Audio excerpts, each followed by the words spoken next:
Hello শিক্ষার্থী বন্ধুরা, আজকের ভিডিওতে তোমাদের সকলকে স্বাগত জানাই। তোমাদের ভালো রাখার চেষ্টায় আমি তোমাদের সঙ্গে রয়েছি সহকারী অধ্যাপক ডক্টর মন্টু বিশ্বাস। আমাদের আজকের আলোচনার বিষয় গ্রন্থ বা পত্রিকার পঞ্জীকরণ। তোমরা যারা বাংলা অনার্স বা মেজর কোর্সে পড়াশোনা করছো কিংবা এমডিসি বা জেনারেল কোর্সে পড়াশোনা করছো এবং তোমাদের সিসি 1 পেপার হিসেবে বাংলা নিয়েছো, তোমাদের কিন্তু এসইসি বা স্কিল এনহ্যান্সমেন্ট কোর্স হিসাবে মুদ্রণ ও প্রকাশনা এই পেপারটি পড়তে হবে। সেই মুদ্রণ ও প্রকাশনা পেপারের একটি গুরুত্বপূর্ণ বিষয় হলো গ্রন্থ বা পত্রিকার পঞ্জীকরণ। আলোচনার বিষয় ছোট হলেও তোমাদের পরীক্ষার জন্য কিন্তু এই বিষয়টি অত্যন্ত গুরুত্বপূর্ণ। তাই তোমাদের কাছে অনুরোধ, তোমরা আলোচনাটি মন দিয়ে শেষ পর্যন্ত শুনবে এবং প্রয়োজনে খাতায় লিখে নিয়ে এটা পরীক্ষার জন্য খুব ভালোভাবে তৈরি করবে। ভিডিও শুরু করার আগে বলি, তোমরা যারা এই চ্যানেলটিতে নতুন রয়েছে এবং এখনও চ্যানেলটিকে সাবস্ক্রাইব করোনি, তোমাদের কাছে অনুরোধ তোমরা চ্যানেলটিকে সাবস্ক্রাইব করে নিও এবং ভিডিও ভালো লাগলে একটি লাইক করে দিও। আর নতুন ভিডিও নোটিফিকেশান পাওয়ার জন্য পাশে থাকা বেল আইকনটিতে ক্লিক করতে ভুলো না।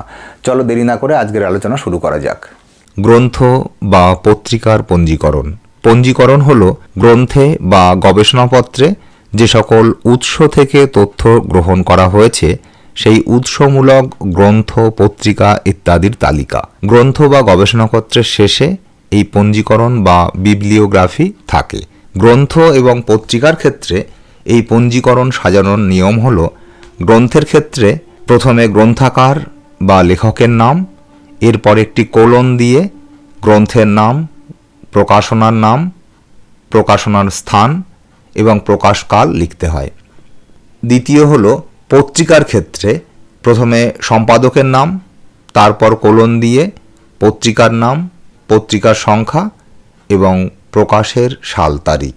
এই পঞ্জীকরণ তৈরির সময় লেখকের নামের ক্ষেত্রে আগে পদবি লিখে একটি কমা দিয়ে তারপরে নাম লেখা হয়। গ্রন্থপঞ্জি তৈরির সময় যে বই থেকে তথ্য নেওয়া হয়েছে সেটা কোন সংস্করণের বই তা উল্লেখ করতে হবে।